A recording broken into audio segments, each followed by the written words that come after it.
Hey y'all, back again in the book of Luke, and tonight we're in chapter 13 and we'll discuss verses 6 through 9. There are plenty of references in the Bible that trees, producing fruit, and remaining on the vine are metaphors for godly living.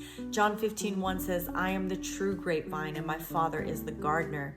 The purpose of a gardener is to cultivate and maintain the beauty of a garden, and let's think about the work that's involved in that. There's pruning, weeding, feeding, cleaning up debris, and sometimes it means taking it out of where it is and placing it in a new environment.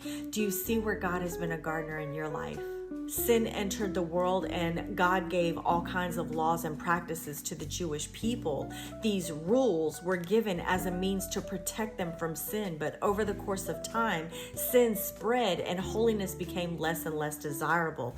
God has given to each of us what is necessary to prove his goodness to mankind if only we would turn to him, because this is how finite the law was. Just because you weren't shoveling gravel from the pit to the palace didn't mean that you weren't working on the Sabbath because you were simply untying a harness to let your animal loose.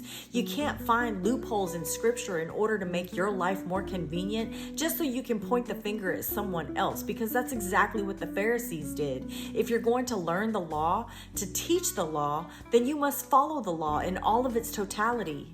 In these verses, Jesus is showing how we are relative to the tree. We cannot simply live and take up space in a world that is hungry and we're not producing fruit, because the only way to produce fruit is to remain connected to the vine.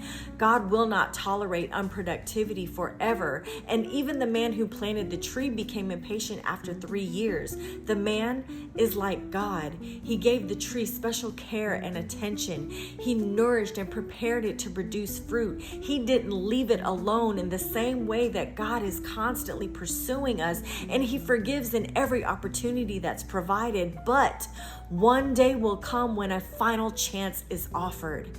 How many are we willing to let pass by before it's too late?